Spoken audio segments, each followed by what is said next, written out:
Welcome to Royal Daily Report, your trusted source for royal news and updates.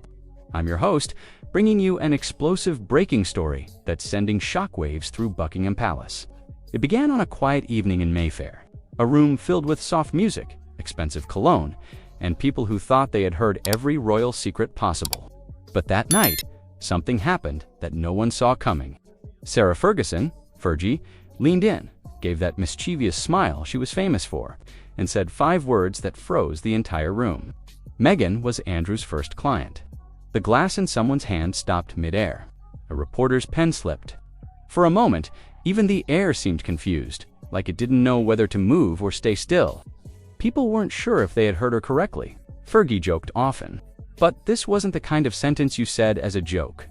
This was the kind of sentence that could set Buckingham Palace on fire. One journalist whispered, "Did she really say that?" Another murmured, "Tell me that's not what I think it means." But the problem was, everyone did know what it meant. And they also knew Fergie wasn't the type to talk carelessly, unless she wanted something to happen. Within minutes, phones buzzed, messages flew across London, and a single phrase, Meghan's Yacht days, began spreading like wildfire. It slipped through private WhatsApp groups, newsroom drafts, and eventually onto the streets like it had escaped from a locked vault. No one expected what came next because Fergie's words weren't just gossip, they were dynamite. To understand why Fergie's words were so explosive, the story must go back to a time long before Meghan ever met Harry, back when she was building her name in Hollywood. Most people think Meghan entered the royal world the moment she shook Harry's hand on that blind date. But the truth, according to several sources, is far more tangled. Meghan didn't meet Harry first. She met Sarah Ferguson through Marcus Anderson, her well-connected friend in elite social circles. Meghan was introduced to Fergie during events tied to Soho House, a favorite hangout for the wealthy and the powerful. Meghan moved through these circles easily, charming anyone she met, leaving strong impressions everywhere she went. Fergie knew Meghan before the world did. She knew Meghan as an ambitious actress.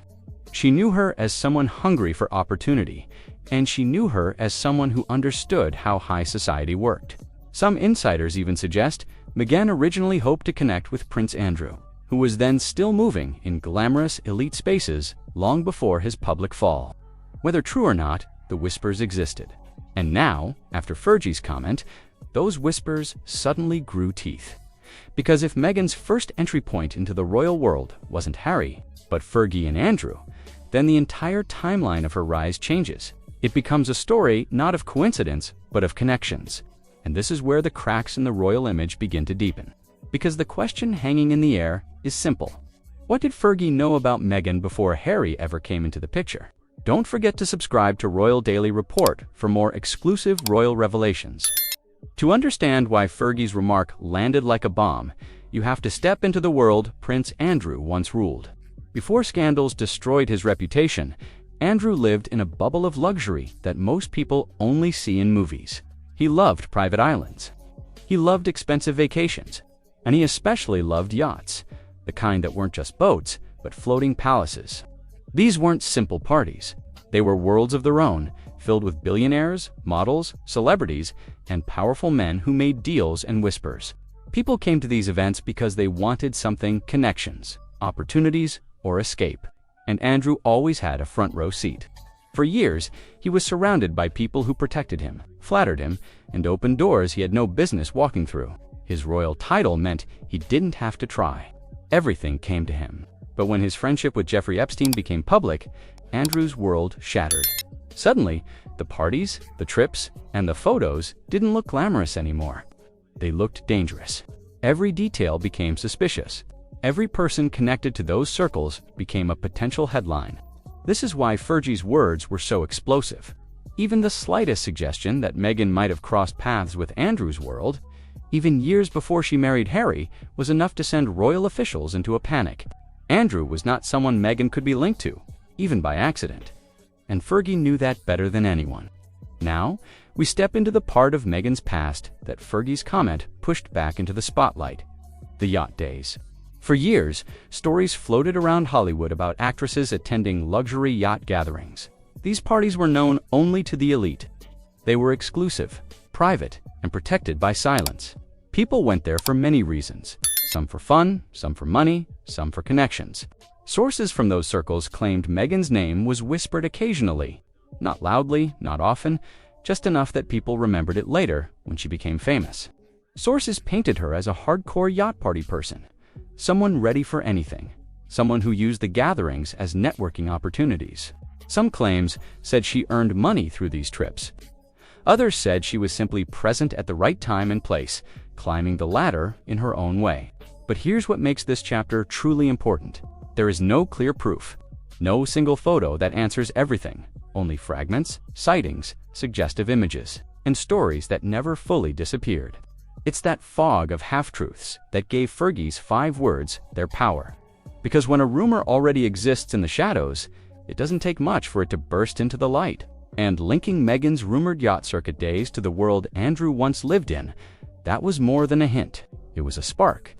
When Meghan's past collided with Andrew's name, the palace reacted like someone had opened an old wound.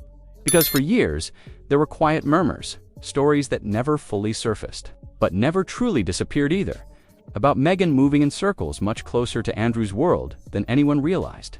Sources point to early 2000s social events, charity functions, and luxury gatherings where the same high-profile groups circled each other. Meghan was not yet famous, but she was ambitious enough to place herself anywhere she needed to be. And Andrew at that time still floated comfortably through the elite party scene. There were also claims that Meghan spent far less time at Northwestern University than her official timeline suggested, leaving open the possibility of other travels, other cities, and other introductions. Then came the image. A resurfaced photo of Ghislaine Maxwell, Jeffrey Epstein's longtime companion, showed a woman standing beside her. To most people, it was nothing. But to those who had followed Meghan's early Hollywood years, the resemblance was enough to pause the room. Not proof, not confirmation, just possibility. And in a story like this, possibility is often more powerful than certainty. That's why Fergie's comment didn't come out of nowhere. It plugged into years of loose threads, forgotten rumors, and unproven sightings. And suddenly, every thread pointed in the same direction. What if Meghan's path into royal society was being rewritten right before our eyes? Stay with Royal Daily Report. We're uncovering the truth behind the palace walls. For Fergie, nothing happens by accident. She has spent decades dancing between scandal and survival. She has been embraced by the monarchy, pushed out, humiliated, forgiven, and pushed out again. If anyone understands how to use timing and truth to gain leverage, it's her. So, when she leaned in and said Meghan was Andrew's first client, the world naturally asked one question. Why would she say that? Some believe it was revenge. Fergie never hid the fact that she felt overshadowed and replaced when Meghan joined the royal circle. Meghan had opportunities Fergie never received. She was welcomed in ways Fergie never was. Others believe it was a calculated distraction. Andrew's reputation was at rock bottom. The royal family had no safe way to rebuild him. Fergie may have believed that shifting attention onto Meghan, someone already polarizing, was a way to give Andrew breathing room. Another theory is quieter and far more dangerous. Some insiders whisper that Fergie might be preparing to write another book. Not fiction, not children's stories, but something more personal, something explosive. And if that's true, dropping a single dangerous line about Meghan could have been her way of testing the waters, seeing how much power she still had over the royal narrative. Whatever the motive, one fact is undeniable. Fergie doesn't speak unless she knows exactly what the consequences will be. When the story exploded, Harry and Meghan responded in very different ways. Harry, sources say, was furious, not just because of the rumor, but because it came from someone who shared Christmas dinners, family portraits, and private moments with him his entire life. A betrayal from outside the family is expected. A betrayal from inside hits like a blade. Meghan reacted with silence. She stepped away from cameras, canceled appearances, let her team review legal options. To the public, her silence looked mysterious. To the palace, it looked strategic. To Harry, it looked terrifying. Inside their home, tension reportedly rose. Every plan, every move, every statement had to be carefully considered. They couldn't fight the story head-on without drawing more attention to it. But staying quiet meant letting it grow teeth. Meanwhile, palace staff felt the shift immediately. Doors closed faster, voices dropped to whispers. Every hallway seemed to hold its breath. The monarchy had seen scandals before, many, but this one felt different because it connected to people whose reputations were explosive on their own. And when placed in the same story, the reaction was nuclear. As dawn rose over Windsor, the palace looked calm from the outside, but inside it felt like the beginning of a storm no one could control. Subscribe to Royal Daily Report now.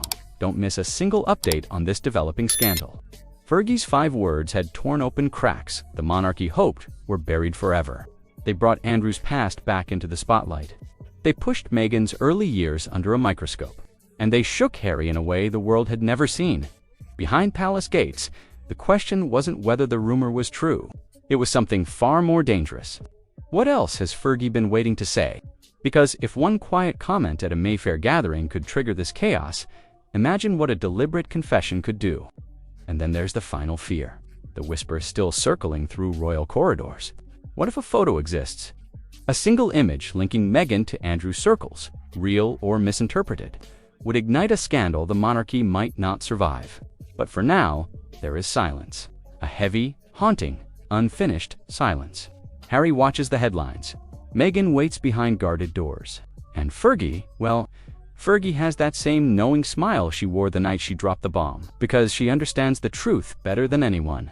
In the royal world, secrets never stay buried.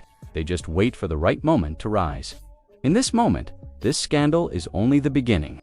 This has been Royal Daily Report. Thank you for watching. Subscribe to our channel for more exclusive breaking news from the royal family.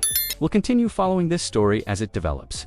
Until next time, stay informed, stay connected with Royal Daily Report.